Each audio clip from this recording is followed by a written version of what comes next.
Hi friends, आप सभी कैसे हैं। उम्मीद है दोस्तों आप लोग बहुत अच्छे होंगे। हम पढ़ रहे थे बसंती उपन्यास। बसंती उपन्यास का आज पार्ट 2 है। इसका वीडियो एक मैंने बना दिया था जिसमें हमने देख लिया था उसके पात्र, परिचय और पृष्ठभूमि, भूमिका, बहुत सारी चीज़ें हमने कवर कर लिया था। आइए दूसरे पार्ट को देखिए।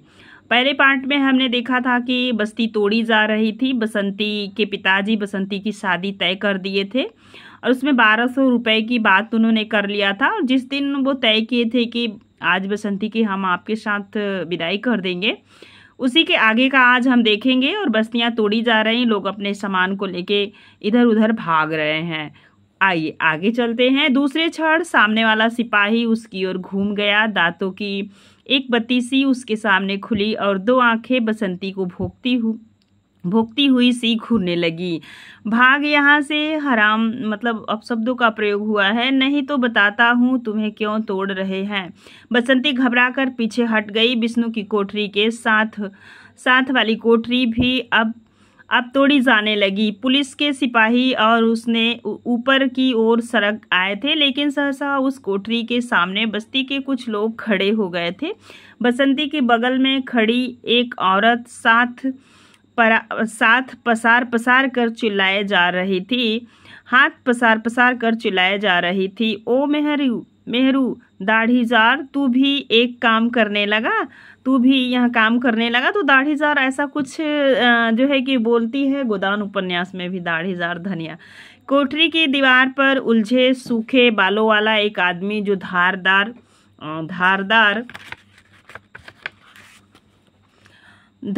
पाजामा पहने था, फावड़ा हाथ में लिए कोठरी की छत तोड़ रहा था। अपनी ही बस्ती के घर तोड़ रहा है। हरामजादे, सारी शर्म बेच खाई है, तुझे कोढ़ पड़े। अब अपनी कहाँ है, अब सरकार की है। इस पर भीड़ में से एक आदमी चिल्लाया, मैंने भी तो अपनी कोठरी बनाई थी तब बनाई थी। ऊपर से जवाब आया, सरकार तो तुम्हें तोड़ेगी ही, हम अपनी मजूरी क्यों छोड़े। हम नहीं तोड़ेंगे तो कोई दूसरा आकर तोड़ेगा। सारी शर्म हया बेच खाई है बे मेहरू, अपने ही लोगों के घर तोड़ रहा है। सरकार तोड़ रही है, मैं कहाँ तोड़ रहा हूँ। मैं नहीं तोड़ूंगा तो क्या बस्ती नहीं टूटेगी। जा मर दाढ़ीजार, शरीर में कीड़े पड़ेंगे, तिल तिल कर मरेगा। भीड़ में खड़ी अनेक स्त्रियां हाथ पसार कर उसे गाली दे रही थी और बार बार उसके सामने थूक रही थी। तभी एक पुलिस वाला चलता हुआ आया और एक औरत को धक्का देकर बोला, चुप करेगी या हथकड़ी लगा दूं, निकल यहाँ से। औरतें गिरती पड़ती पीछे हट गईं। दाढ़ीजार, तुझे मौत खाए, मैं तेरी माँ बराबर मुझे धक्का दे रहा है। पुलिस के बड़े अधिकारी सामने थे कि इतनी बड़ी बस्ती एक दिन में नहीं गिराई जा सकती, पर जितनी जल्दी हो सके शुरू के 30-40 घरों को तोड़ डालना जरूरी था, ताकि बस्ती रहने के लिए नकारा हो जाए और लोग यहाँ से निकल जाएं, बस्ती खाली कर दे। इसलिए उन्होंने 20-20 रुपए मजूरी देने का प्रलोभन देकर उसी बस्ती के कुछ एक राज मजदूरों को पकड़ लिया था। बहुत से लोगों ने तो इनकार कर दिया था, लेकिन मेहरू जैसे कुछ बेरोजगार लाचार लालच में आ गए थे। बसंती ने देखा कि बस्ती की एक छोटी सी लड़की पुलिस वाले के पहरे के बावजूद लाठियों की बाढ़ के नीचे से निकलकर भागती हुई कोठरी के अंदर गई और कुछ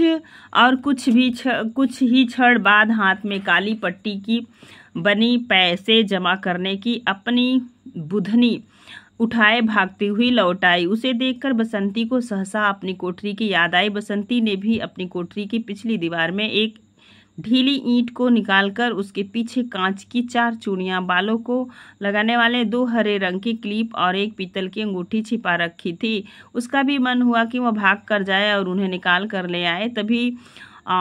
तभी उस बसंती को अपने माँ बाप की याद आए और वह उन्हें कदमों भीड़ में से निकलकर गली के किनारे ढलान चढ़ने लगी। बारिश का जोर अब कुछ घट गया था, लेकिन ढलान के नीचे किनारे पानी की नाली बहने लगी थी। ढलान पर और कोठरियों के बाहर लोगों का सामान बिखरा पड़ा था।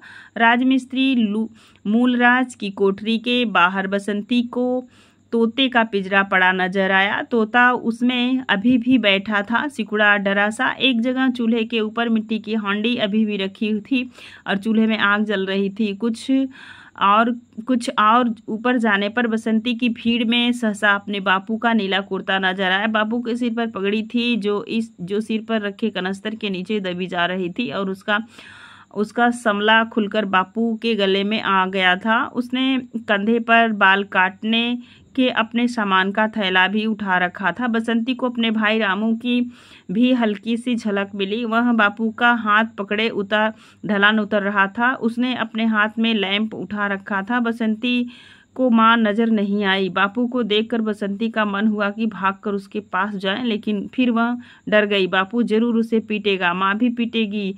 एक अनूठा सा विचार उसके मन में आया कि बापू के हाथ तो कनस्तर और थैले में उलझे हुए हैं, वह इस वक्त थप्पड़ कैसे मार सकता है। लेकिन बाप के गुस्से को वह जानती थी। वह इन चीज़ों को जमीन पर रखकर भी उसे पीट सकता है। वह अभी ठिठकी खड़ी बापू की ओर देख रही थी कि बापू फिर भीड़ में खो गया। बापू के आंखों से ओझल हो जाने पर बसंती कोठरी की ओर नहीं गई, बल्कि धीरे धीरे ढलान उतरने लगी, भीड़ में शामिल हो गई। उसे मन ही मन आभास हुआ कि कोठरी में लौटकर अपने क्लिप और चूड़ियां लाने में अब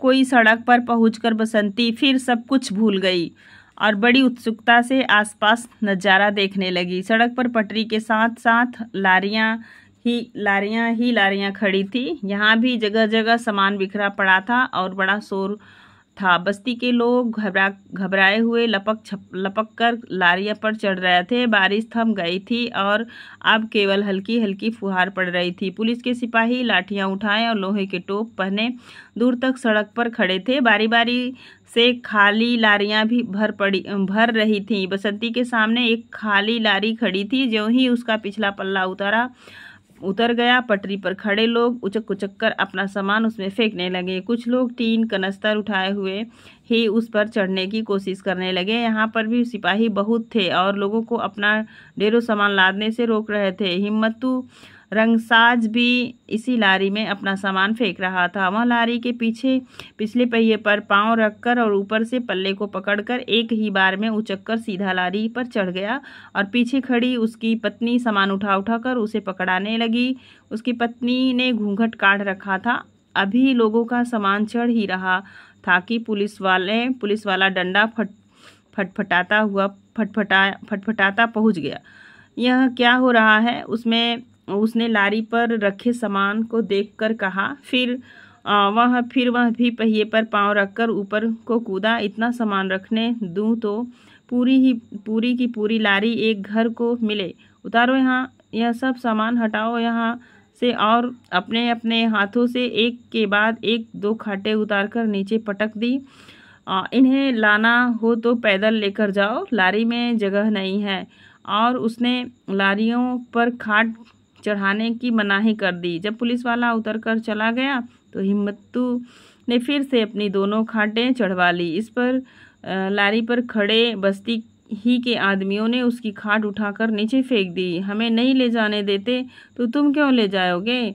इस पर पटरी पर खड़े हिम्मतू के दोनों बच्चे चीख चीख कर दोनों बच्चे रोने लगे और उसकी माँ हाथ पसार गालियां देने लगी। यह हड़बंग चल ही रहा था कि लारी वाले ने इंजन चला दिया। हिम्मतू अभी भी सामान पकड़ाने के लिए चिल्ला रहा था। लारी में हरकत आई तो वह घबराकर चीखा, छोड़ दे, ला बच्चों को, ला जल्दी कर, ऊंचा उठा। थकी हारी हिम्मतू की पत्नी से बच्चे ऊंचे नहीं उठाए जा रहे थे। गीले घूंघट में से उसे ठीक तरह से नजर भी नहीं आ रहा था। तभी लारी पर खड़े और लोगों ने हाथ बढ़ाया और बारी बारी से दोनों बच्चे चढ़ा लिए गए। पर जब तक हिम्मतू की पत्नी के चढ़ने की बारी आई तो लारी की गिरफ्तार तेज हो चुकी थी। हिम्मतू की पत्नी अभी लारी के सहारे भाग रही थी और लारी पर खड़े लोग चिल्ला रहे थे, रोको, गाड़ी रोको, औरत गिर पड़ेगी। हिम्मतू की पत्नी ने आखिर दौड़ना छोड़ दिया और हाँफती हुई सड़क के बीचों बीच खड़ी हो गई। लारी नहीं रुकी। लारी पर खड़ा हिम्मतू हाथ उठाए उठाए चिल्ला रहा था, तू दूसरी लारी पर आ जा, दोनों खाट ले आना।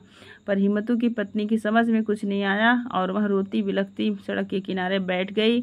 इस शोरगुल में कोई चढ़ पाता, कोई पीछे छूट जाता। जिस तरह हिम्मतू की पत्नी बैठी थी वहीं पास में विशेषर की अंधी माँ छोटी सी छड़ी हाथ में लिए बैठी थी और बुदबुदाए जा रही थी। इधर विशेषर होगा, उधर मेरा विशेषर होगा, मुझे विशेषर के पास पहुंचा दो। कोई माई का लाल। बस्ती से अभी भी लोग निकलते जा रहे थे। एक जगह पर लारियों के पास से भीड़ को पीछे हटाने के लिए 3-4 सिपाही लाठियां झुलाते हुए उनका पीछा करने लगे। बस्ती के लोग भागने और तितर बितर होने लगे। बसंती पटरी पर चलती हुई कभी एक जगह खड़ी हो जाती तो कभी दूसरी जगह। सामान चढ़ाने को उतावली में किसी आदमी का गट्ठर नीचे आ गिरा था और गिरते ही उसकी गांठ खुल गई थी और उसमें से कड़ाहियाँ, जूते, गाढ़े के कपड़े बिखरे पड़े थे। एक लोटा तो लुढ़कता हुआ सड़क के बीचों बीच आ पहुंचा और सड़क पार से एक काला सा लड़का भागता हुआ आया और उसे झपट कर उठा ले गया। सड़क के पास रमेश नगर में रहने वाले बहुत से बाबू लोग आकर खड़े हो गए। सड़क के पास में ही रमेश नगर और एक जो है कि वहाँ के बाबू आ गए। ध्यान दीजिए। बस गए। कुछ ने बस्ती के अनेक मर्द औरतों को पहचान भी लिया था, क्योंकि इन्हीं के घरों में बहुत सी औरतें चौका बर्तन करती थी। आदमी रंग रोगन और सफ़ेदी करने आते थे। वे भी बस्ती के तोड़े जाने का तमाशा देख रहे थे। बसंती बहुत से लोगों को पहचानती थी। कुछ एक के घरों में काम भी कर चुकी थी, पर इस वक्त उसकी आंखें श्यामा बीबी को ढूंढने लगी थी। उसे विश्वास था कि जरूर श्यामा बीबी वहीं पर होंगी और वह सड़क पार करके उस ओर जा पहुंची। कानून है, क्या किया जाए। 4 नंबर ब्लॉक वाले आहूजा साहिब कह रहे थे। मैंने मुल्कराज से कहा भी था। मैंने कहा, मुल्कराज तुम कोठरियाँ पक्की नहीं बनाओ। पक्की कोठरियाँ बनाना गैर कानूनी है। पक्की कोठरियाँ बनाना ही नहीं, सरकार ज़मीन पर कब्जा करना ही गैर कानूनी है। बैठाए मुफ्त में अपनी कोठरियाँ खड़ी कर ली। सड़क के पार खड़े लोग तरह तरह की टिप्पणियाँ कर रहे थे। उनके बीच में चलती हुई बसंती भी श्यामा बीबी को ढूंढती रही, पर वह उसे कहीं नजर नहीं आई और बसंती फिर लौटकर सड़क के इस पार आ गई। सड़क पार करके वह इधर उधर ही थी कि उसे लंगड़ा दर्जी नजर आया।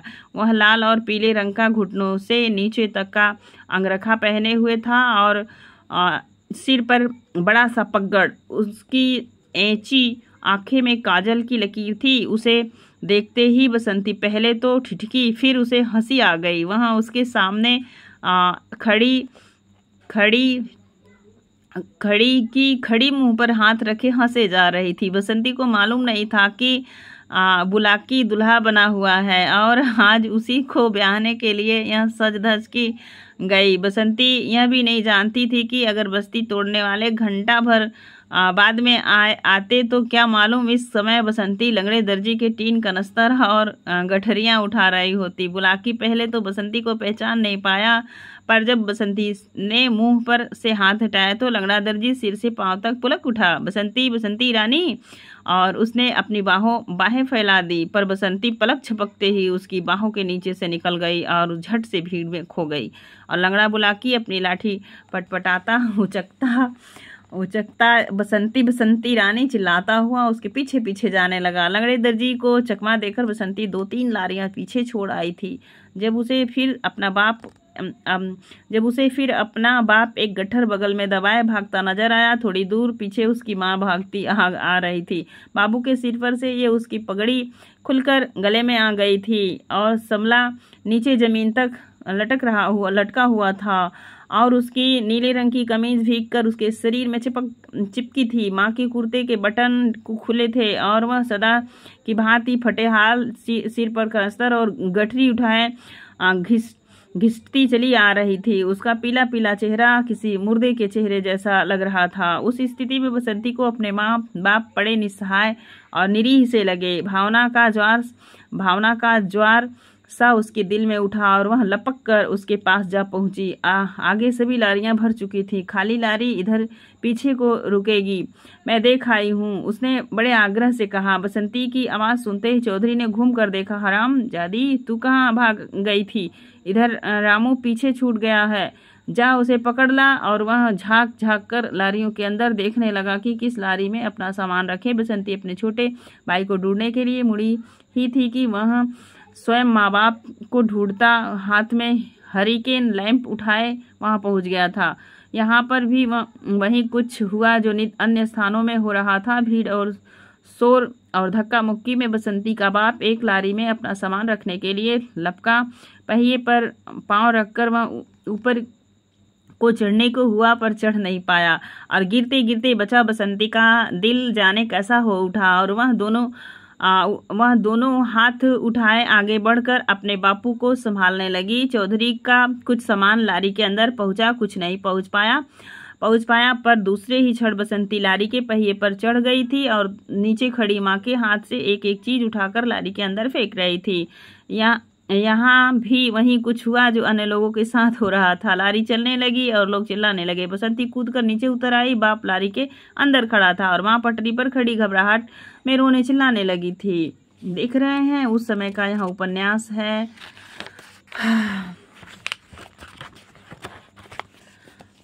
लारी पर अपनी छाती पीटने लगी। उसकी माँ क्या कर रही थी? साइड में खड़ी होकर छाती पीटने लगी और लारी में खड़ा बसंती का बाप जोर जोर से चिल्ला रहा था, रामू कहाँ है? रामू, हरामजादी खड़ी मेरा मुंह क्या देख रही है? उठा रामू को मुझे दे। बसंती रामू को कैसे उठा पाती, पर आसपास खड़े लोगों में से किसी ने रामू को ऊंचा उठाया। उधर लारी में से भी हाथ लपके रामू को लारी में चढ़ा लिया गया। माँ भागती हुई लारी के पीछे गई। रोको रोको की आवाज आई पर इस बार लारी सचमुच रुक गई और माँ भी जैसे तैसे खींच खांच कर चढ़ा ली गई। पर उस लारी ने रफ्तार पकड़ी तो बसंती सड़क के बीचों बीच खड़ी थी और लारी दूर होती जा रही थी। बसंती का मन फिर से जाने कैसा हो रहा था। माँ बाप और रामू को दूर जाते देख उसके गले में कांटे से चुभने लगे थे। रामू को ले गए हैं और मुझे पीछे छोड़ गए। यह विचार मन में आते ही बसंती ने भावानुसार सिर झटक दिया। लारी पर चढ़ना क्या मुश्किल है? पहले पहिए पर चढ़ जाओ, फिर कुंडे पर पांव रखो और फिर तख्त पकड़कर अंदर कूद जाओ। जैसे मैं अपने आप नहीं चढ़ सकती। बसंती कुछ देर तक वहीं ठिठकी खड़ी रही और फिर सड़क पार करके रमेश नगर के घरों की ओर बढ़ गई। तो अब कुल 15 दृश्य है जिसमें अब दूसरा दृश्य शुरू हो रहा है। नीचे उतर, बसंती गिर गई तो तेरी हड्डी पसली नहीं बचेगी। उतर नीचे, कुछ नहीं होगा बीबी जी। आम के पेड़ की टहनी पर से दोनों टांगे लटक कर कच्चे आम का छिलका चबाते हुए बसंती बोली, आपके लिए अम्मियाँ तोड़ू बीबी जी? उसने चहक कर कहा और झट से ऊपर वाली टहनी को पकड़कर मोटी डाल पर खड़ी हो गई और फिर उचक कर टहनिया पर चढ़ने लगी। मुझे कुछ नहीं चाहिए, उतर नीचे, तू नीचे उतर। पर बसंती जो है गिलहरी की तरह ऊपर चढ़ती जा रही थी। ऊपर बड़ी बड़ी अम्मियाँ हैं, दो आपको दूंगी, एक मैं खाऊंगी, ठीक बीबी जी? और वह जोर जोर से हंसने लगी। एक हल्की सी टहनी पर बसंती ने पांव रखा तो वह लचक गई। बसंती ऊपर वाली टहनी को पकड़े रही पर फिर भी उसके पैर उखड़ गए और वह टहनी पकड़े पकड़े झूलने लगी। देखा मैंने कहा था या नहीं? नीचे उतर, मैं कह रही हूँ। पर दूसरे क्षण बसंती फिर से खिलखिलाकर हंस पड़ी। मुझे कुछ नहीं होगा बीबी जी। और वह फिर ऊपर वाली डाल पर चढ़ गई। हाय, इन अम्मियाँ को तो तोते खा गए हैं। इतनी बड़ी अम्मियाँ हैं बीबी जी, बसंती चिल्लाई। यहाँ तोते चोंच मारते रहे हैं। तोते का जूठा तो आप खा लेंगी ना बीबी जी? बसंती हंसकर बोली। चुप रह, नीचे उतर, मुझे नहीं खा चाहिए तेरी अम्मी। कौवे का जूठा नहीं खाना चाहिए, पर तोते का जूठा तो खा लेते हैं, क्यों ना बीबी जी? क्वेश्चन मार्क है। तेरे साथ मैं सारा वक्त सिर खपाई नहीं कर सकती, नीचे उतर, मैं कहती हूँ। यह लो बीबी जी। एक ऊपर कही टहनी पत्तियां में छिपी बसंती ने एक बड़ी सी अम्मी नीचे की ओर फेंकी जो जमीन पर गिरते ही फट गया। बस अब और नहीं चाहिए, अब उतर नीचे। अच्छा आ रही हूँ बीबी जी, आप नहीं चाहती तो न सही, मैं फेंकूंगी ही नहीं, मैं ऊपर ही बैठी बैठी खा लूंगी। और फिर हंसने लगी। थोड़ी देर बाद बसंती एक टहनी से दूसरी टहनी पर उतरी, पर फिर जमीन पर उतरने के बजाय उछलकर बालकोनी पर चढ़ गई और लपक मारते बालकोनी को इकहरी दीवार के ऊपर खड़ी हो गई और दोनों बाहें दाएं बाएं फैलाए दीवार पर चलने लगी। वैसे ही जैसे नट तनी हुई रस्सी पर चलने लगते हैं। श्यामा का कलेजा मुंह को आ गया। घबराकर उसने आंखें बंद कर ली और आंगन में रखी एक कुर्सी पर बैठ गई। बसंती अभी गिरी, अब यह न बचेगी, इसका सिर फूट जाएगा। कौन सा बुरा दिन था जब यह अगर नीचे गिर पड़ी तो क्या बीबी जी? बसंती ने हंसकर कहा और सिर झटक दिया। टांग टूट जाती, खोपड़ी फट जाती तो क्या बीबी जी? बसंती ने फिर हंसते हुए कहा। टांग टूट जाती तो कुछ नहीं होता। क्या हो जाता बीबी जी? टांग ही तो टूट जाती तो टूट जाती। नहीं टूटी इसलिए इतना बोल रही है, टूट जाती तो इस वक्त खाट पर पड़ी चिल्ला रही होती। बहुत ऐंठ कर बोलती हो। कभी भगवान तुझे इसकी सजा देंगे? भगवान जी खुश कब हुए हैं? बसंती ने कहा। भगवान जी मेरे साथ तो सदा ही मुंह फैलाए रहते हैं। यूं बसंती ने गाल फुलाते हुए कहा और कहते ही ठहाका मारकर हंसने लगी। ऐंठ कर बोलो तो भी नाराज, हंसी तो भी नाराज, पेट पर चढ़ो तो भी नाराज, नीचे उतरो तो भी नाराज, और अपने ही मजाक पर खिलखिलाकर हंसने लगी। हट ऐसा नहीं कहते। भगवान जी से डर कर रहना चाहिए। किस से डर कर रहूं बीबी जी? बापू से, माँ से, आपसे, भगवान से। फिर श्यामा बीबी को नाराज देखकर उसे मनाने लगी। लाओ बीबी जी, आपके बाल बना दूं? बोलो, बालों में तेल लगवाएगी? आप तो सचमुच नाराज हो गई हैं। मुझे कोई तेल वेल नहीं लगवाना। चली है अब मुझे मेरी खुशामद करने। आगे से कभी पेड़ पर चढ़ी तो मैं तेरी टांगे तोड़ दूंगी। नहीं चढ़ूंगी बाबा, नहीं चढ़ूंगी, वचन देती हूँ। कान पकड़कर वचन दूं, नाक से लकीर डालकर वचन दूं। और बसंती ने हंसते हंसते दोनों कान पकड़े और झुककर जमीन पर अपनी नाक रगड़ दी।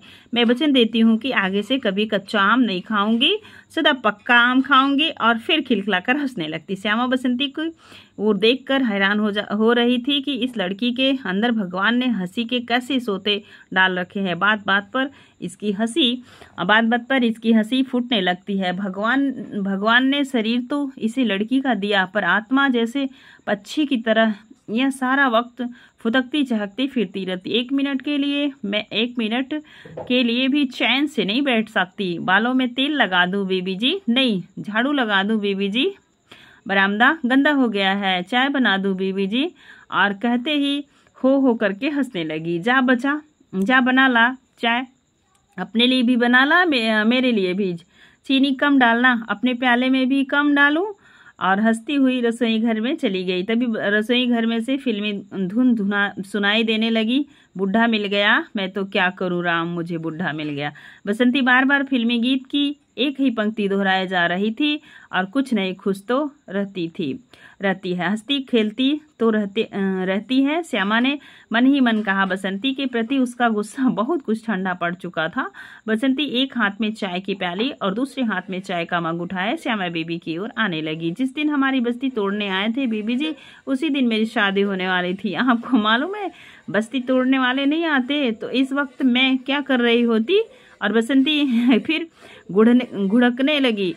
क्या कर रही होती? श्यामा ने पूछा। इस वक्त मैंने लंगड़े के पांव दबा रही होती। नहीं, इस वक्त मैं लंगड़े की दूसरी टांग भी तोड़ रही होती। और वह खी करके इतने जोर से हंसी कि मग में से चाय छलक कर फर्श पर गिर गई। ब्याह हो जाता तो क्या बुरा था, चैन से रहती। लोगों के घरों में बर्तन तो नहीं मांजने पड़ते, वहां चैन से बैठती। हाँ जी, लंगड़ा आता तो उसके पांव दबाती, उसकी लाठी पकड़कर उसे चक्कर लगवाती, उसके गंजे सिर में तेल डालती। और बसंती फिर खी करके हंसने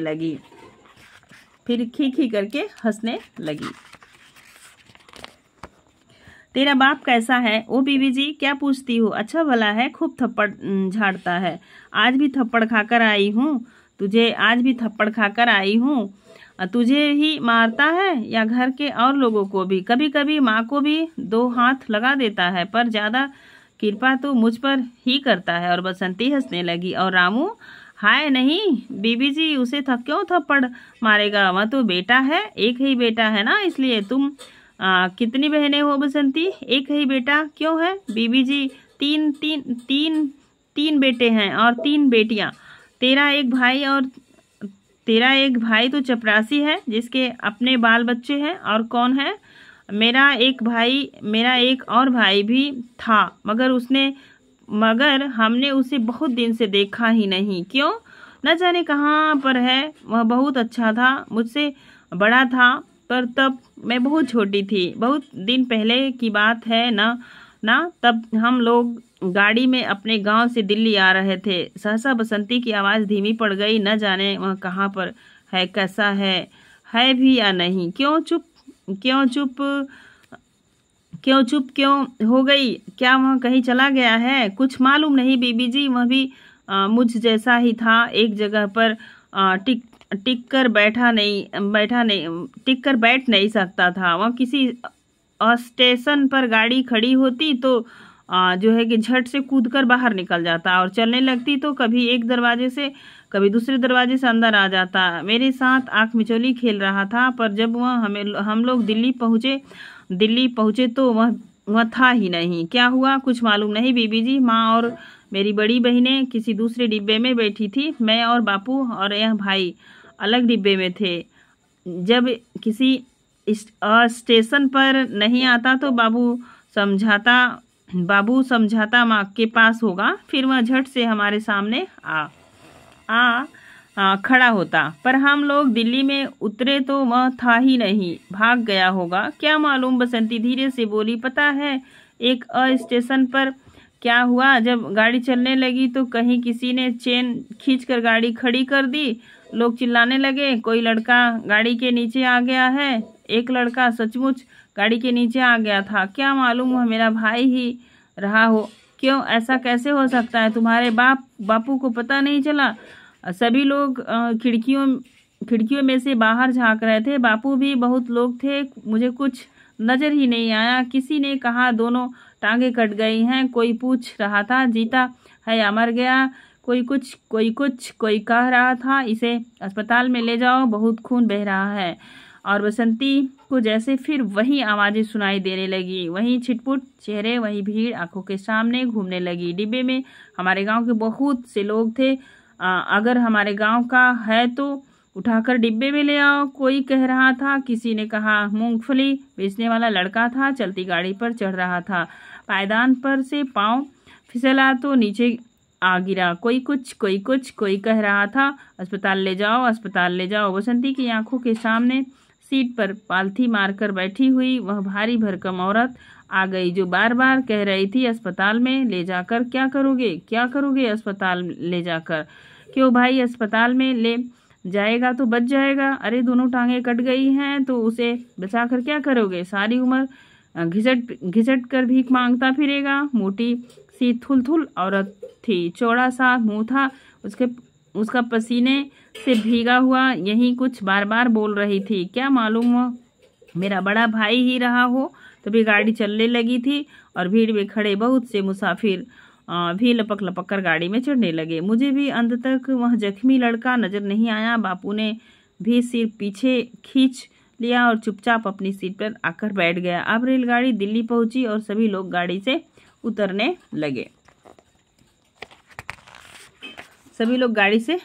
लगे। तो मेरा भाई रेलगाड़ी में से नहीं उतरा। कहते कहते बसंती की आवाज़ भर आई, तेरा बाप उस स्टेशन पर नहीं गया जहां बच्चे की टांग कटी थी? श्यामा बीबी ने पूछा। बहुत बार जाने को कहता था पर गया नहीं। हमारे गांव का जानकू है ना बीबी जी, मोची का काम करता है। वह बापू से कहता था, मैंने अपनी आंखों से लड़के को देखा है, उसकी दोनों टांगे कटी थी। वह तेरा बेटा नहीं था। बापू गया नहीं। क्या मालूम बीबी जी, उसने सोचा हो अगर मेरा ही बेटा है और स्टेशन पर ही पड़ा रेंग रहा है तो उसे यहाँ लाकर क्या करूँगा। यहाँ लाऊंगा तो वह सड़क को पर रेंगेगा, हमारी आंखों के सामने भीख मांगेगा। क्या मालूम वह मर ही गया हो बीबी जी। कौन उसका आता पता बतावेगा। और क्या मालूम बीबी जी, मन जिंदा है तो किसी दिन हमें ढूंढता हुआ निकले। अंतिम वाक्य कहते ही जैसे बसंती की छाती पर से बोझ उतर गया और वह हल्का महसूस करने लगी। माँ कहती है तभी से बापू गुस्सैल हो गया है और उसकी आंखें लाल रहने लगी हैं। पर बीबी जी, मैं पूछती हूँ, अगर गुस्सैल हो गया है तो रामू पर क्यों गुस्सा नहीं करता? उसे क्यों सारा वक्त पुचकारता रहता है? मुझे ही क्यों पीटता? आपको पता है बीबी जी, क्या हमारा बापू बेटियां बेचता है? क्या बक रही है? सच बीबी जी, मेरी बड़ी बहन का ब्याह भी गांव में किसी बूढ़े के साथ कर दिया। उससे 800 रुपए लिया। वह गांव में बैठी घास छीलती है। तुझे भी तो बूढ़े के साथ ब्याह रहा था? श्यामा ने हंसकर कहा। मैं बूढ़े लंगड़े के साथ क्यों ब्याह करूंगी बीबी जी? अगर कर दिया तो करके तो देखे बीबी जी, मैं उसे करने ही नहीं दूंगी। मैं फिर से चूहे मारने वाली गोलियां खा लूंगी। और बसंती सिर झटक कर हंसने लगी। तू तो कहती थी कि वह बहुत बुरी है। हाय बीबी जी, सच बहुत बुरी होती है। उस दिन सुबह मेरा ब्याह होने वाला था। रात को मैंने गोलियां खा ली और खाकर सो गई। मैंने सोचा सोए सोए मर जाऊंगी, पर आधी रात को बीबी जी मैं उठ खड़ी हुई। मुझे लगा जैसे मेरे अंदर आग लग गई है। अंदर ही जल रही हूँ। बाहर पानी का घड़ा रखा था। मैं भागकर बाहर आई और ढेर सारा पानी पिया। पीते गई, आग बुझी ही नहीं। फिर मुझे कै आई बड़ी जोर की और सभी गोलियां बाहर निकल गई। कहकर बसंती हंसने लगी। अगर मर जाती तो पगली, तो क्या बीबी जी, मर जाती तो मर जाती। कहाँ है अब वह लंगड़ा? इधर पीछे जहाँ बसों का डिपो है ना बीबी जी, वहाँ एक खोखे में दुकान करने लगा है। कपड़े सीता है। पहले बस्ती में रहता था। कहती हुई बसंती सहसा उठ खड़ी हुई। अब चलूंगी बीबी जी। 5 नंबर वाली बीबी जाग गई होंगी। वहां बर्तन करूंगी और उन्हीं कदमों सीढ़ियों की ओर जाने लगी। सीढ़ियों के पास पहुंचकर मुड़ गई। पर शाम को चित्रहार देखने जाऊंगी। जहाँ चित्रहार है ना, आ जाना। श्यामा ने हंसकर कहा। टाटा बीबी जी, टाटा, बाय बाय। और सीढ़ियां उतरते हुए बसंती ने फिर से फिल्मी गीत गुनगुनाने लगे। मैं क्या करूँ राम, मुझे बुढ़ा मिल गया। हाय बुढ़ा मिल गया। आप देखेंगे दृश्य तीसरा शुरू हो रहा है। जो है कि बस्ती खंडहर बनकर मौन हो गई। उसका नीचे वाला हिस्सा तो मलबे का ढेर बन गया था, लेकिन ढलान के ऊपर वाली कोठरी को केवल छतें ही तोड़ी गई थी। उसकी दीवार अभी भी किसी भीमकाय अस्थिपंजर की हड्डियों की तरह खड़ी थी। अब हम देखेंगे जो है कि आगे उधरी खड़ी थी। बस्ती तोड़ दिए जाने पर कुछ दिन तक तो मानो उन धमाकों से डर कर सियार और कुत्ते भी इसके नजदीक नहीं आए। पर फिर जब इस पर फैला मौन गहराने लगा तो धीरे धीरे इस बीहड़ खंडहर में गति आने लगी थी। रास्तों और कोठरियों के आसपास घास सूखने लगी थी। झाड़ घने होने लगे थे। सांप बिच्छू बेधड़क घूमने लगे थे। सियारों और कुत्तों की आवाज अब रात को बराबर रमेश नगर के निवासियों को सुनाई पड़ने लगी थी। हाँ, बस्ती में इंसानों के साझे स्निग्ध जीवन के अवशेष अभी भी लुप्त नहीं हो पाए थे। टूटी दीवारों पर नीले पीले रंगों के बने चित्र, कहीं हाथी का तो कहीं पैर पर फैलाए नाचते मोर का, कहीं बिखरे अध टूटे बर्तन भांडे, कहीं बड़े शौक से उसारी दीवार या जमाए फर्श के अंश, सभी इस बात की सूचना दे रहे थे कि यहाँ कभी इंसान बसते थे। किलकारियां और गीत गूंजते थे। दिलों में शौक थे और पसीना भी बहता था। पर अब लगता था जैसे बस्ती को विनाश की कोई आंधी रौंद गई हो। कोई चक्र चला और सब ध्वस्त हो गया। वास्तव में काल का कोई चक्र नहीं चलता। इंसानों की बस्ती तोड़ने के लिए दूसरे इंसान की काल का चक्र चलता है, वहीं इसे रौंद डालते हैं। सियार और सांप, उल्लू और अन्य जीव जंतु तो केवल इस ताक में रहते हैं कि कब कोई बस्ती खदेड़ दी जाए और वे वहां पर जाकर अपना आधिपत्य जमा ले। बस्ती के टूटने के दूसरे ही दिन उस भूखंड के इर्द गिर्द कंटीले तारों की बाड़ लगा दी गई और एक चौकीदार बैठा दिया गया। अब बस्ती के अंदर घुसता भी जुर्म था और बस्ती में से कुछ उठाना भी जुर्म था। बस्ती टूट जाने के बाद पहले तो 2-3 दिन तक तो बस्ती के निवास किंकब विमूढ़ से लौट लौट कर यहाँ आते रहे। कोई अपनी कोठरी का एक नज़र देखना चाहता। किसी ने वहाँ कुछ गाड़ रखा था जिसे खोद कर निकालना चाहता था। कोई यो ही डोलता मडराता रहता। अब वहाँ से कुछ उठाते भी तो उन्हें लगता जैसे चोरी कर रहे हैं। 2 ही दिन में बस्ती पराई हो गई। जो आदमी एक दिन आया वह दूसरे दिन नहीं आया। बीहड़ बस्ती अब जैसे काटने को दौड़ती थी। बस्ती तोड़ दिए जाने के बाद बहुत से लोग इधर उधर बिखर गए थे। कोई किसी नाती रिश्तेदार के पास शहर के किसी दूसरे हिस्से में चला गया। कुछ एक लोग अपने गांव वापस चले गए। कुछ इधर उधर भटक कर अपने लिए सिर छिपाने की जगह ढूंढने लगे। बस्ती वालों को लारियों में भर भर कर सरकार के आदमी रमेश नगर से लगभग 5 मील दूरी पर एक सपाट खुले मैदान में डाल आए थे।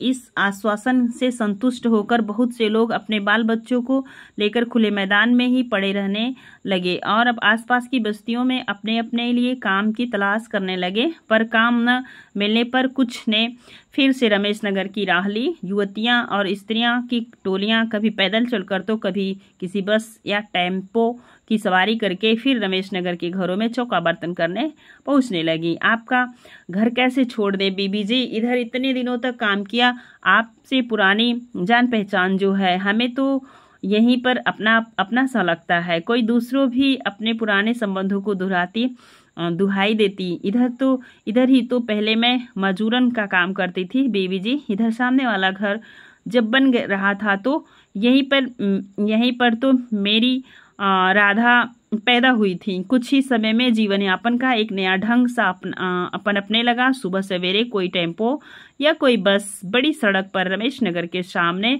रुकती और उसमें से स्त्रियां और युवतियां की एक मैली सी भीड़ उतरती। उलझे बाल, सांवले दुबले चेहरे, रंगदार घाघरे, चोलियां, बीड़ी का धुआं छोड़ती हुई स्त्रियां उतरती और रमेश नगर की गलियों में छितर जाती। राज मिस्त्रियों को छोड़कर अन्य धंधों के लोग जैसे तैसे फिर से इस इलाके में आकर अपनी रोजी रोटी का जुगाड़ करने लगे थे। गोविंदी ने रमेश नगर के बाहर सड़क की पटरी पर ही एक कोने में चाय की दुकान लगा ली थी। बस्ती के खंडहर में से ही उसके बच्चे लुक छिपकर ईंटें और 2-3 बड़े उठा लाए थे। केवल यहाँ पर अपनी जात बिरादरी का पर्दा नहीं था। राह जाते लोग स्कूटर से ड्राइवर चाय पीने बैठ जाते थे और कुछ तो शर्म हया से बात भी नहीं करते थे और घूर घूर कर देखते थे। पर फिर भी चाय बिकती थी और गोविंदी एक मुर्गी की तरह अपने 2 बच्चों को पंखे तले समेटे अपनी गुजर चलाने लगी, क्योंकि उसका पति वहीं पे मर गया था। तो गांव वाले, वहाँ के अगल बगल के लोगों ने उसकी चाय की दुकान करवा दी थी ताकि वो अपने बच्चों को पाल सके। थोड़ा सा बताना चाहेंगे कि वीडियो पसंद आएगा तो प्लीज़ लाइक कीजिएगा और जो है कि आगे अपने मित्रों को साझा कीजिएगा। यूपीएचएससी के पाठ्यक्रम में लगा हुआ बहुत ही अच्छा उपन्यास है, आप पढ़ रहे होंगे, इसे समझ भी पा रहे होंगे। आइए आगे चलते हैं। मुल्कराज राज मिस्त्री का काम छोड़कर कपड़े इस्त्री करने लगा था। मिन्नत समाजत करके उसने चौथे ब्लॉक के एक घर के पिछवाड़े चबूतरे पर अपनी दोहरी दरी बिछा दी थी और कहीं से पीतल के चमचमाते तले वाली बड़ी सी इस्त्री ले आया था। मार्केट के पास पेड़ के नीचे हीरा के बेटे ने फलों का ठेला लगा लिया था। ये नोट कर लीजिएगा, हीरा भी इस उपन्यास का एक पात्र है। आप गोदान में भी देखेंगे क्योंकि गोदान भी लगा हुआ है, तो हो सकता है आप कंफ्यूज हो, ध्यान दीजिएगा। बेटी ने फलों का ठेला लगा लिया था और मार्केट के ही पास पार्क के सामने नाली के किनारे 2 मोची भी आ बैठे थे जो पहले राज मजदूरी करते थे। बस्ती टूटने के साथ जात बिरादरी का अंकुश भी बहुत कुछ टूट रहा था और अहिर कपड़े इस्त्री करने लगा था, राजपूत उसे गांठने लगा था। बस्ती टूटने के तीसरे चौथे ही दिन बसंती का बाप भी रमेश नगर के बाहर मंडरा रहा था। बहुत खोजने ढूंढने के बाद उसने फैसला किया कि रमेश नगर में प्रवेश करने वाली छोटी सड़क की पटरी पर ही अपनी नावे की दुकान लगा लेगा। वह भी चोरी छुपे पुरानी बस्ती में से मलबे के ढेर पर से एक बड़ी लाल रंग की सिल उठा लाए। उसकी किस्मत अच्छी थी कि उसे ईंटों का बना बनाया लगभग 2 फुट ऊंचा एक पुस्ता मिल गया था। सिल पर उसने उस तरह कैंची कंघी सजा दिए और पुस्ता जजमान के बैठाने के लिए खड़ा कर दिया।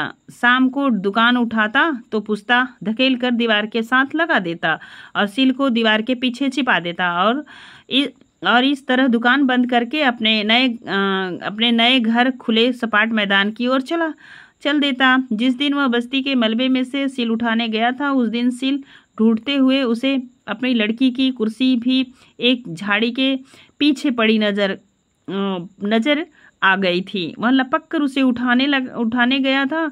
अपनी पुरानी कुर्सी मिल जाए तो क्या बात है, पर कुर्सी की पिछली दोनों टांगें टूट गई थी और एक बाही भी किसी ने उठाकर उसे पटक दिया जान पड़ता था। चौधरी ने फिर से उसे उठा लिया। जुड़ेगी नहीं, सूसरी तो जलाने के तो काम आवेगी। सूत्री जो मतलब कि जिससे रस्सी से वो बुनी हुई थी, सूत्री लिखना चाहिए, सूसरी लिखा हुआ। सूसरी तो जलाने के तो काम आवेगी। कोई चीज छोड़ थोड़े ही दी जाती है। पर तब तक वहां बैठा चौकीदार आहट पा गया था और अपनी लाठी से सड़क जो है कि ठकोरने लगा था। चौधरी ने उसे सड़क ठकोरते देख कुर्सी निकाल ले जाने को ख्याल छोड़ दिया। कुर्सी हमारी थी। कटीली तार के नीचे से झुककर निकलते हुए चौधरी ने कहा भी जजमान, पर अब तो सरकार की है तो सरकार ही रखे इसे। भैया हमारे काम नहीं आवे, सरकार के काम आ जावे। चौधरी ने बुदबुदाते हुए कहा, पर इस पर अफसर बैठेगा क्या? हमारे साथ तकरार नहीं करो, जाओ अपना काम देखो, चौकीदार ने डांटते हुए कहा और हाथ की हथेली पर चूना तंबाकू मसलने लगा। चौका भी ले जाने दोगे या वहां भी सरकार का है? एक चौके पर नजर पड़ते ही चौधरी ने उस पर अपना पैर रख लिया था और एहतियात के तौर पर चौकीदार से पूछ भी लिया था। तंबाकू फाँकते हुए चौकीदार ने मुंह ऊंचा किए हुए कहा, ले जाओ पूछ कर ले जाओ तो हम ससुरी कुर्सी को भी ले जाने देंगे। जहां चौधरी ने अपना नया आसन जमाया था वह जगह अच्छी तो नहीं थी, पर चूंकि पकड़ में आ गई थी इसलिए सबसे अच्छी थी। वहीं पास में नल भी था जिस पर सुबह शाम घड़े भरने को चिल्लपो मची रहती थी। सामने टैक्सी वालों का अड्डा था और नुक्कड़ पर सड़क का मोड़ मुड़ते ही कमेटी वालों का संडास भी था। जब पुरवैया बहती तो संडास के रास्ते ही चौधरी की और बहकर आती थी और उन दिनों तो दिन भर बहती थी। टैक्सी चलाने वाले सभी ड्राइवर सिख थे। केवल एक ही तोंद वाला ड्राइवर हिंदू था, पर वह टैक्सी ड्राइवर क्या जो पैसे देकर हजामत बनवाए। चौधरी के एन सिर के ऊपर कमेटी द्वारा लगाया गया लकड़ी का बहुत सा बड़ा चौखट था जिस पर किसी टेलीविजन का इश्तहार लगा था। यह चौखटा चौधरी के किसी काम का न था, न धूप से बचाव न बारिश पानी से। पुरवाई तेज बहती तो चौखटा झूलने और खड़खड़ाने लगता। अगर आधी आ जाए तो शहर में जगह जगह खड़े ऐसे चौखटे धड़ाम से नीचे गिर पड़ते थे। यह कब चौधरी के सिर पर आ पड़े इसका कोई ठिकाना नहीं था। जहाँ बस्ती के बाहर चौधरी पहले बैठा करता था वहाँ छोटा सा पीपल का पेड़ था। झिलमिल उसी के पुण्य प्रताप से चौधरी के सभी कार्य सिद्ध हुए थे। 2 बेटियों के ब्याह 2 बूढ़ों के साथ किए, पक्की ईंटों की कोठरी बनाई और अगर उस रोज घंटा भर भी और मिल जाता तो कलमुही बसंती से भी पिंड छुड़ा लिया होता। देख रहे हैं एक पिता किस तरीके से सोचता है अपने बच्चे के बारे में। अपना नया ठिकाना बनाने के बाद पहले ही दिन पत्थर की सिल पर अपना कैंची उतरास जाने के बाद चौधरी ने पीठ सीधी ही की थी कि देखा दाएं हाथ कोई नौजवान खड़ा था। एन उसी को बगल में अपना थैला रख रहा था। पहले तो चौधरी ने सोचा कि कोई ग्राहक हजामत बनवाने आया है। दिल में गुदगुदी सी हुई, पर इस युवक का डील डॉल ग्राहकों जैसा नहीं था। साथ में वह लकड़ी का एक स्टूल भी अपने साथ उठा लाया था जिसे देखकर चौधरी का माथा ठनका था। क्षण भर में ही वह समझ गया कि कोई और नौवा वहीं पर आसन जमाने आ गया है। उसने आंखें सिकोड़कर बड़े ध्यान से युवक की ओर देखा। अपनी जात बिरादरी का तो नहीं है, पर चेहरा बिल्कुल अनजाना भी नहीं है। लगता है जैसे बस्ती में ही कहीं उसे एकाध बार देखा हो। चौधरी से नहीं रहा गया। खड़े खड़े ही कमर पर हाथ रखकर बोला, धरती तो भैया भगवान की है, इस पर जो बैठे, कोई मनाही नहीं है, पर यहाँ पर तो हमारी भी 2 जून रोटी का जुगाड़ नहीं हो पाता। तुम यहाँ बैठने लगे तो न तो तुम्हारे का हाथ कुछ लगेगा न हमारे।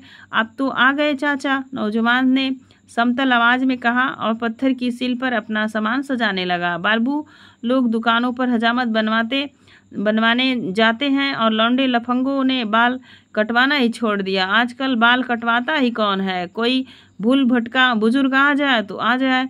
इस पर भी युवक विचलित नहीं हुआ, पहले वाले अंदाज में ही बोला, अब तो आ गए चाचा। चौधरी अपनी छोटी छोटी आंखें सिकोड़े अभी भी युवक की ओर घूरे जा रहा था। कोई अक्खड़ सा जीवलग आसानी से नहीं टलेगा। अपनी कमर पर फिर से हाथ रखकर चौधरी बोला, यहाँ पर तो हम तुम्हें नहीं बैठने देंगे। चौधरी ने सोचा था लौंडा बिगड़ेगा, कुछ ऐठे अकड़ेगा, अंट संट बोलेगा तो वह उसे संभाल लेगा, पर वह अभी भी आराम से खड़ा हौले हौले मुस्कुरा रहा था। चौधरी ने फिर से अपनी पैनी छोटी छोटी आंखें उस पर लगा दी। हम अहीर हैं बेटा। चौधरी ने अपनी ओर से रामबाण छोड़ा और उसी के चेहरे पर आंखें गाड़े।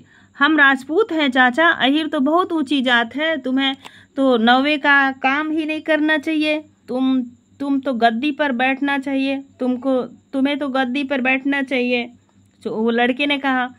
चौधरी इस व्यंग पर भी चुप रहा और उसे घूरता रहा। तो फिर तुम नहीं मानोगे क्या चाचा कि तुम यहाँ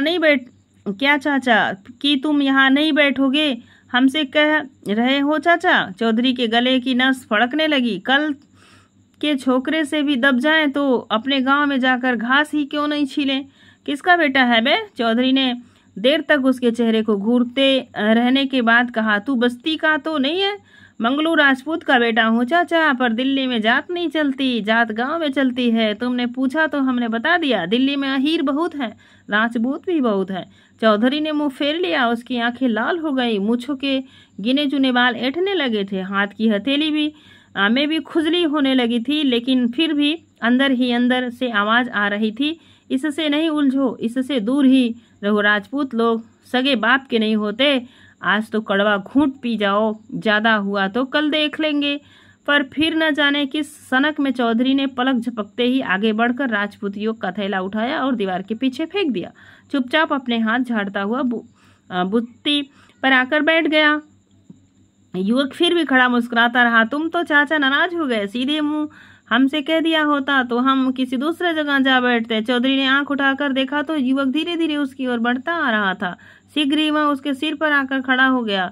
हल्की सी मुस्कान अभी भी उसके होठे पर थिरक रही थी। मतलब कि जिस तरीके से पेशेंस है, एक तरीके से आप मान सकते हैं बालक के अंदर। हमारा थैला उठा कर दे दो, हम चले जाएंगे। चौधरी ने मन ही मन में कहा। आ गया सीधे रास्ते पर, बड़ा राजपूत बनता है। बड़ों को सीधा कर दिया है हमने। और चौधरी ने सिर उठाकर कनखिया से युवक की ओर देखा। वह अभी भी हौले हौले मुस्कुराए जा रहा था। हमारा थैला दे दो चाचा, हम चले जाएंगे, युवक ने फिर कहा। उस वक्त क्षण भर के लिए चौधरी के अंदर फुरन सी फुरी की बुत्ती पर से उठ जाए। बत्ती पर बैठे रहना ऐसे मौके पर ठीक नहीं। शायद पहलवानी के जमाने का कोई गुर अंदर ही अंदर कसमसाया। तो अंदर ही अंदर क्या हुआ? कसमसाने लगा। अंदर ही अंदर कसमसाया। पर चौधरी चूक गया। उठा ले और दूर हो जा हमारी आंखों से। चौधरी हाथ झटक कर इतना भर ही कह पाया था कि दूसरे ही क्षण वह अपने आप जैसे हवा में उड़ चुका था। राजपूत की दाई बाह चौधरी के घुटने के नीचे थी और बाई बाह गर्दन के नीचे, और वह उचक कर स्वयं बुत्ती पर खड़ा हो गया था। और चौधरी भौचक सामूह के मुंह से कुछ बोले क्षण भर के लिए स्कूल की दीवार पर, और फिर धड़ाम से नीचे दीवार की दूसरी ओर जमीन पर पड़ा था। गनीमत रही कि नीचे जमीन नरम थी, बारिश के कारण पोली थी, पर फिर भी चौधरी की आंखों के सामने दिन की रोशनी में भी चांद सितारे घूम गए। मैं तेरे बाप बराबर हूँ बेशरम बेहया, अपने बाप को भी उठाकर पटकेगा हरामी का औलाद। और दीवार के ऊपर खड़ा राजपूत अभी भी धीरे धीरे मुस्कुराया जा रहा था। हमारा थैला उठा देना चाचा, वह तुम्हारे सामने पड़ा है। कैसे लौंडे पैदा हो गए हैं क्या? यही सीख है तुझे, अपने बाप को भी फेंकेगा। और कमर पर हाथ रखे दर्द से कराहता हुआ वह उठने की कोशिश करने लगा। मन ही मन उसने माथा पीट लिया, किस्मत ही फूट जाए तो कोई क्या करे। चौधरी ने दो एक बार ऊपर की ओर देखा, मुंह से कुछ बड़बड़ाया और फिर चुपचाप थैला उठाकर लड़के की ओर बढ़ा दिया। युवक ने थैले को एक हाथ में लेते हुए अपना दूसरा हाथ चौधरी की ओर बढ़ा दिया। चौधरी कुछ देर तक ठिठका उसके हाथ की ओर देखता रहा, फिर अपना हाथ डाल दिया। हम चले जाएंगे चाचा, तुम चिंता नहीं करो। और लड़के ने चौधरी को ऊपर खींच लिया। दुकान खोलने के पहले ही दिन यह घटना घट गई। अपने मन को ठिकाने ला पाने के लिए और इस भौंडी घटना को भूल पाने के लिए चौधरी बुत्ती पर बैठ गया, टांग पर टांग रखी और अपने नीले कुर्ते की जेब से बीड़ी निकालकर सुलगा ली और उसकी कस लेता हुआ किसी दार्शनिक की तरह शून्य में देखने लगा। तभी उसी दिन की दूसरी घटना घटने लगी। सामने के ऊंचे पेड़ पर एक कौवा सुबह से काँव काँव कर रहा था, पर चौधरी ने उसकी ओर कोई विशेष ध्यान नहीं दिया। 2 बार वह उड़कर विज्ञापनों के बड़े चौखटे पर भी आकर बैठ चुका था और वहां से काँव काँव करता रहा था, पर तब भी चौधरी ने कोई विशेष ध्यान नहीं दिया। पर इस समय जब नगोड़ा बराजपूत उसकी हड्डियां कड़का गया था और चौधरी बुत्ती पर बैठा अपने भाग्य को कोस रहा था कि उसका ध्यान पहली बार उस काँव काँव करते काग पर गया। आज कोई आएगा, उसके होठ बुदबुदाए। अब और कौन ससुरा आएगा? एक तो आया था, हड्डियां तोड़ गया, तब कौन आएगा? क्या पुलिस वाला आएगा? पुलिस वाले का ध्यान आते ही चौधरी की रूह कांप गई और उसका मन हुआ पत्थर पर रखे सीसा, कंघी, कैंची अभी से उठाकर थैले में डाल ले। अगर पुलिस वाला आए तो वह दूसरी ओर से सरक जाएगा। नाई की छोटी छोटी आंखें फिर पड़े की ओर उठी और उसे लगा जैसे कागराज ने उसी को कोई गर्दन झुकाकर उसी को संबोधन करते हुए 3 बार फिर काँव काँव की। चौधरी क्रोध से बौखला उठा। उसका मन हुआ अपना जूता उठाए और सीधा कौवे पर दे मारे, पर सूचना देने वाला कौवे पर ढेला जूता फेंका नहीं जाता। यही सोचकर वह मन महसूस कर रह गया। बुत्ती पर बैठे बैठे ही उसने बुझी हुई बीड़ी को फिर से सुलगाया और पहला लंबा कस खींचा था कि संडास की ओर से लाठी पटपटाने की आवाज आई। चौधरी ने घूम कर देखा, सड़क का मोड़ काट कर बुलाकी चला आ रहा था। देख रहे हैं, फिर मुलाकात हो गई। बुलाकी ही था। लोहे की मुठ वाली लाठी पटपटाता लंगड़ा मारता हो वह स्कूल की दीवार के साथ साथ चला आ रहा था। पीले रंग का गहरी चुन्टों वाला अंगरखा, सिर पर गुलाबी साफा। बुलाकी आज भी दुल्हा बना हुआ था। उस पर नजर पड़ते ही चौधरी के अंदर फिर एक बार फुरनी फुरी कि यहाँ से निकल चलो, चुपचाप सरक जाओ। उसने कैंची शीशे को हाथ बढ़ाया भी बीड़ी पहले ही उसके हाथ से छूट चुकी थी। उसने दायां बाजू उठाकर चेहरे के आगे ओंठ भी कर ली, पर पटाती लाठी उसी की ओर बढ़ती आ रही थी। आखिर चौधरी ने स्वयं ही चेहरे पर से अपनी हटाते हुए कहा, आओ बुलाकी राम, आओ भैया। हम भी कहें कौवा सुबह से काँव काँव कर रहा है, जरूर कोई मेहमान आने वाला है। बुलाकी राम ने कोई उत्तर नहीं दिया, मंडराती चील की तरह उसके ऊपर जा खड़ा हुआ। कहाँ है छोकरी? उसने छूटते ही पूछा। ये रहा आपका तीसरा दृश्य समाप्त हुआ। चौथी दृश्य से हम नेक्स्ट वीडियो में लेंगे। वीडियो पसंद आएगा तो प्लीज़ लाइक कीजिएगा, प्यारा सा कमेंट छोड़िएगा। आपको अगर बसंती उपन्यास पसंद आता हो तो अपने दोस्तों में शेयर जरूर कीजिएगा। धन्यवाद।